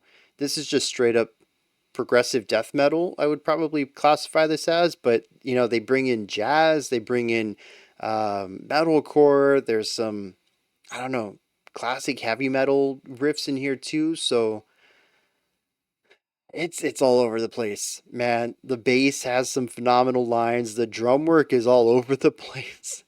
And the thing is too, is when we had that accent on 2 and 4, I'm just giving that really heavy groove a couple of minutes ago. I mean, you could totally anticipate that. It's the only place that section could have gone to. That da da da da da da da da da da da. That's what that rhythm would build into. But then they'll switch that up and go in a totally unexpected direction, and it's just like y'all are playing into tropes, and then not even like pulling the rug out. Y'all have lifted the entire ground. We are now floating in space here.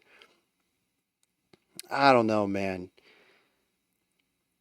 I don't think I enjoyed this. It does have a bit too much traditional death metal in it, but the twists and turns have me intrigued, and that's what I'll be listening to them for, is the progressive side of things, to see what else they do. I mean, growling over jazz, just what other wild ideas do they have up their sleeve?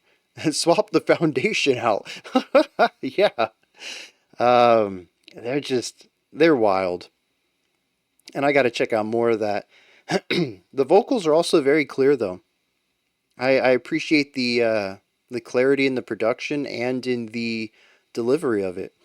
I am curious too, as Evil had mentioned, maybe I need to go back and listen to some of those tracks I heard at the beginning to see if they're clear now too. I'm sure that part of it is attuning my ear to it. But I think we've also just had some clear vocalists today. Oh, yeah, dude, the clean vocal harmonies. There's definitely some sections in here that are not very metallic at all. It's very sugary sweet. To hear that right up against some gnarly guitar riffs, it's just, they're madmen. They really are. And like I said, I got to hear more of that. Speaking of things that I'm intrigued about, Pigeons playing ping pong.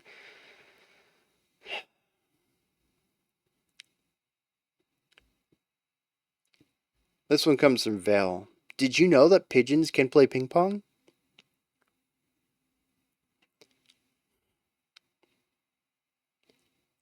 I don't know. I'm down for funky though. Still sweet vocal harmonies that are still evil though. All right, let's we still got 20. I thought we were going to end today a little early. How long is this song? I think it's only like 3 minutes long. I can't tell because my webcam is literally right on top of the time. But between that conversation and the sign off, should still wrap us up at 2 hours long. All right. This song's called The Liquid, which, yeah. Pizzazz? Pizzazz is a good album name. All right. Let's dig it. See what's going on with the Pigeons playing ping pong, Pizzazz, The Liquid. They also have a song called Porcupine. Pigeons playing ping pong with the song Porcupine from the Pizzazz album. They really like that alliteration, don't they? Let's kick it.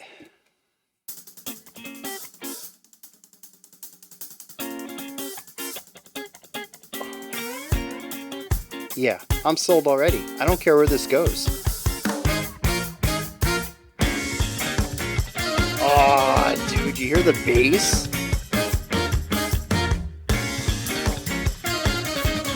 So funky. You know I got that funny feeling, the kind of thing you cannot thunk. The bass is infectious. I mean, the offbeat stingers on the treble instruments, yeah, sure, but that bass guitar, yeah. Let's talk about his shirt for 15 minutes.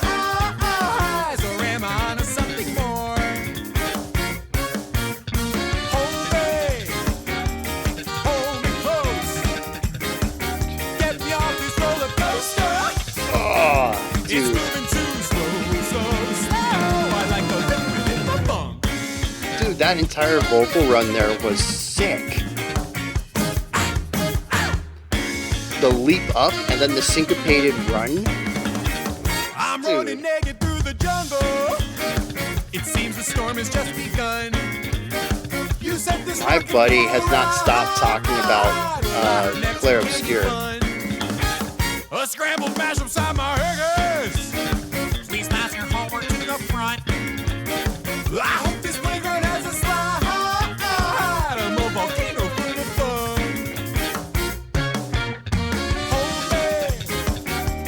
Hold me close.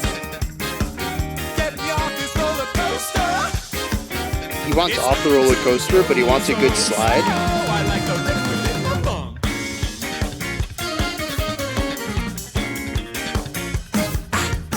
There's a lot of live shows of them. They are not... Oh, good. What?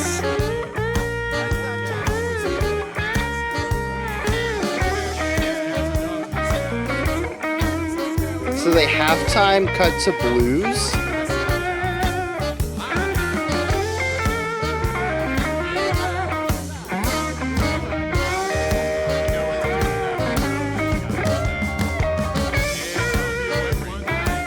Well, this is moving tales.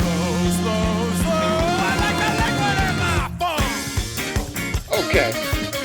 That was a clever bring back.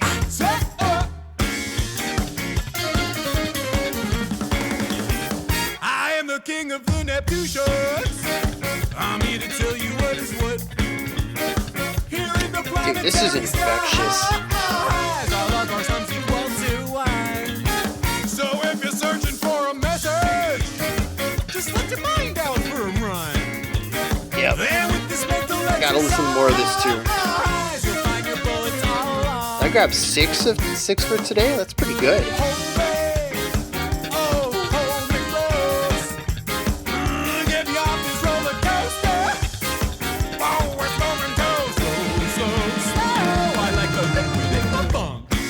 I just wish the brass did a little bit more. We get these nice runs here, but that's really about it.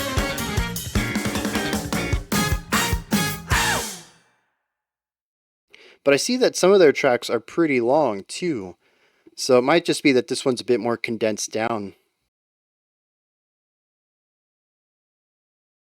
Oh, they also played at Pace. I mean, that was 2017. Pace usually has good live footage, though.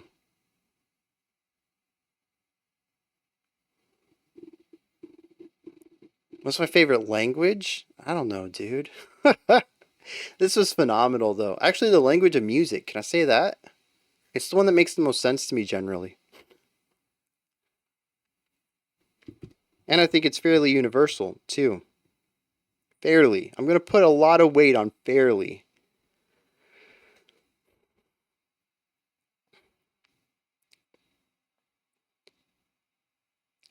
You've talked about pre-links for your upcoming Genesis reaction. I get these via Patreon maybe once or 2 months. Okay, so you can always check the early access link. That's the same one you get in your email. It's the same link all the time. Just bookmark it and check it every day at 5 p.m. Eastern Standard Time, 9 p.m. UTC, and it'll be updated with the next day's links. The only time it should be sent out is if I need to make edits to it. Maybe I came in late and I don't have one of the links ready, and so I'll send an email out to say, hey, it's been updated, not at the usual time, later than that. It's got new stuff in it. Otherwise, the Discord has a channel for early access if you want a notification every time it's ready to go. Dude, this was excellent, though. No frills, super funky ideas, syncopation everywhere, wonderful harmonies. The bass, dude's got to be sweating after a simple 3-minute song, but it's totally worth it. It is infectious. The brass stingers sound great. The cut to Halftime Blues was an interesting choice. I think it kind of dragged the song out a little bit, but him bringing back the pre-chorus of "This Is Going Too Slow," ramping it back to the funk, that was worth it, I think, in the end, just for a nice little bit of wordplay there. And I'll be checking out more of this. If all their music's like this, I'm always in the mood for funk. That's just good stuff right there. The blues section added for you. I did like the contrast. I will say that coming back to a third verse and chorus, the final minute was a bit dragging for me. But that could also be that I've just listened to 2 hours of music too, and maybe I'm ready to not. That's always not fair to the last song. But I try to keep more of an open mind as the stream goes on about length. Because honestly, I mean, what was this? 3:48. That's not a long song at all. In a different context, I don't think it would feel like that. Okay, so even for you, it does drag a bit. Like I said, I do wish the strings and brass did just a little bit more, Just something else. They're nice stingers. We have that fun run that shows up in the post-chorus, but I could do with a little more dynamic. You can't run on cool grooves for an entire song. Yeah, this is definitely a chill, laid-back stream. Lots of classic stuff on today, too. I'm probably going to some combination of classic, chill, nostalgia, throwback, something like that. What's my favorite JRPG? That's a toughie. Well, it's not Japanese, and I don't know if I'd call it my favorite, but it does need a shout out, and it is very inventive, and it innovates more than it iterates while still sticking with the classic Final Fantasy 1 through 6 formula. Everyone should check out Cosmic Star Heroine. If you like RPGs, check that out. It's good. It's also unique, and it's one of the few games that makes status ailments a main component of the game, so much so that bosses can get status ailments, and that's one of the things I've always hated. You can make poison builds on a character, and then some boss will just be immune to it. That doesn't happen here. I highly suggest that one. You all trying to distract me? Alright, Mario, have a good rest of your day. Favorite ice cream flavor? Pistachio. Have I ever played Octopath Traveler? No. Favorite JRPG is Hover Tank. That's not even a good FPS, but it was interesting because I label it as the first FPS ever made. So that was interesting to play a few years back. When am I going to do a 24-hour marathon music stream? Like I said last week before, it's a goal. It's really about getting all the pieces together. You know, I have responsibilities as a parent, as a person. There's things I need to do. So it's all about making sure that I can ignore all of my responsibilities for 24 hours. Well, actually, 30 hours straight. I'm going to have to sleep after that, for real, and before it. So, yeah, I need to be able to block out all my responsibilities for 2 days, give or take. When I get the logistics figured out, though, I'm going to do it. I think it'll be a worthwhile stunt. Octopath is a great JRPG. Didn't Octopath Traveler just come to VR? Oh, no, I'm thinking, there's a strategy RPG, Triangle Strategy. That's what it was, just came to VR. Civilization also came to VR, too. Also, I'm not going to try it, but it's sitting here, and I have a couple of minutes. Pickle flavored jelly beans by Clausen, the pickle company. Brian's anti-woke. Yeah, all I want to do is sleep. It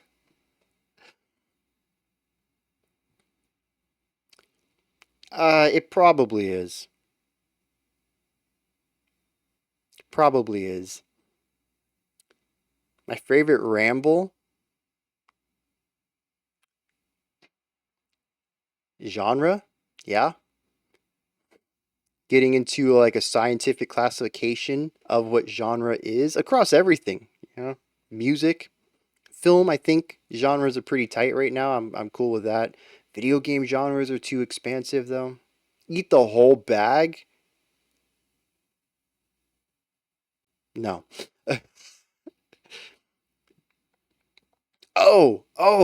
I do have a weird story though. Do y'all want to hear it?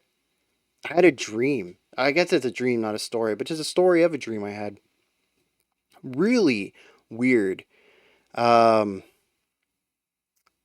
he's turning himself into a pickle. Oh no, don't bring that up. So I had this dream the other night. I was driving a car, Uber style, and I pick someone up, and they don't get into the back seat. They get into the front seat, which seems really strange. But it's Ariana Grande.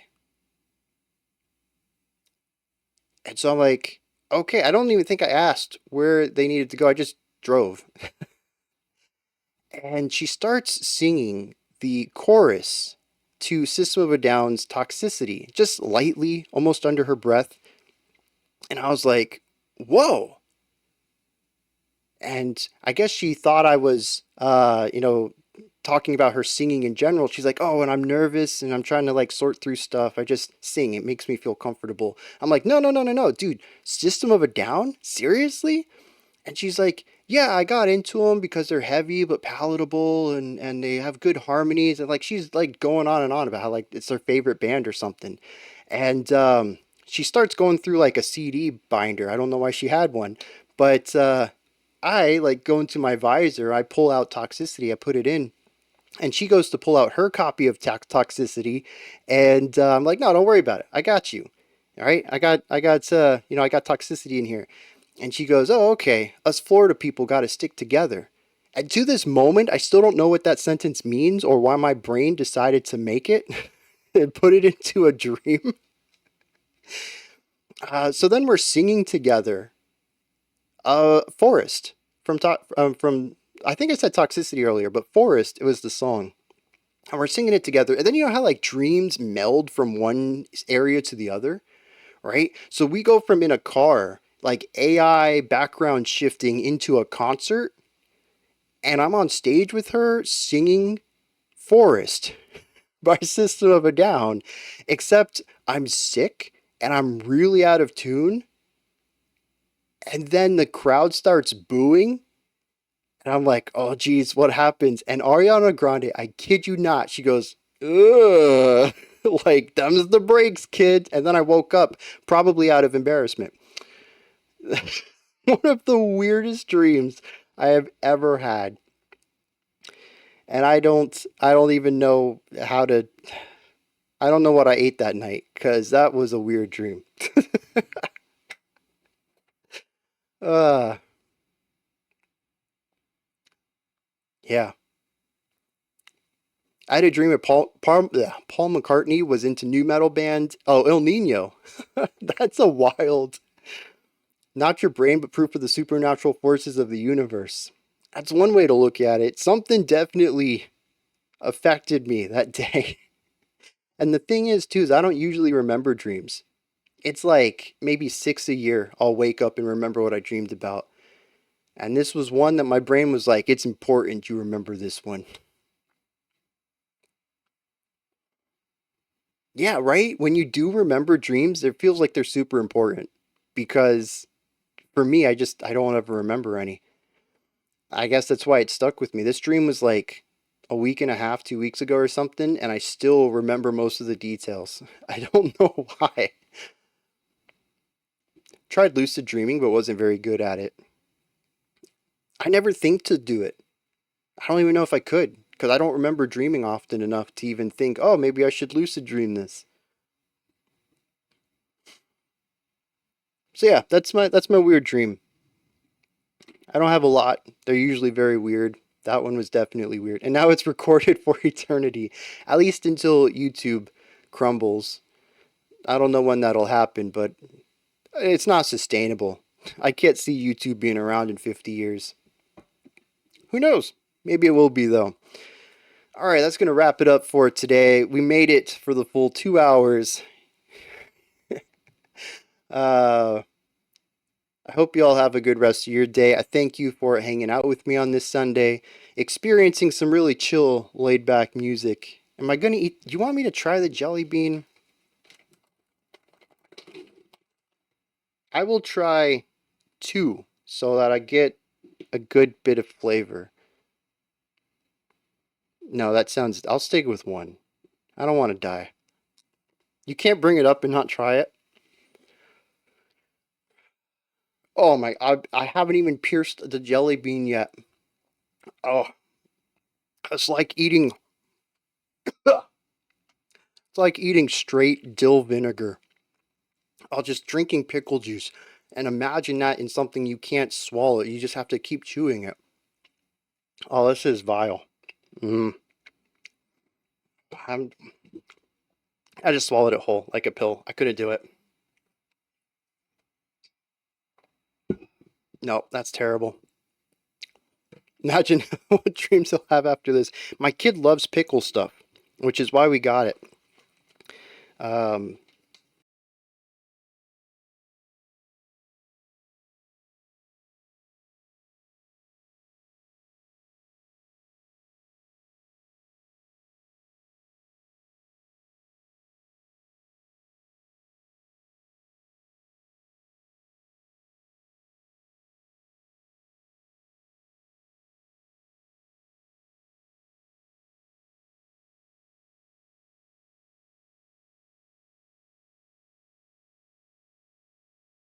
Oh, I'm muted? Still sugary? Um, there's like a sweet tone to it, but you don't really catch it. The vinegar dill really overpowers. I don't know that I would want another dream with Ariana in general, but singing Burzum would be a nightmare. Also, though, just the image of someone that small belting out black metal harshes kind of cracks me up, though. I don't know if that'd be a nightmare or a comedy. That'd be interesting, though. All right, y'all tricked me again. I'm still talking. I'll catch y'all next time. The VOD will be up soon. Thanks to not being on Spectrum, I can upload it in like 5 minutes now. Early access should be ready in the next 30 minutes or so. And that'll be it. Tomorrow we'll kick it off with some Genesis. So thanks everyone for hanging out with me on this Sunday, checking out some cool music, and catch you next time.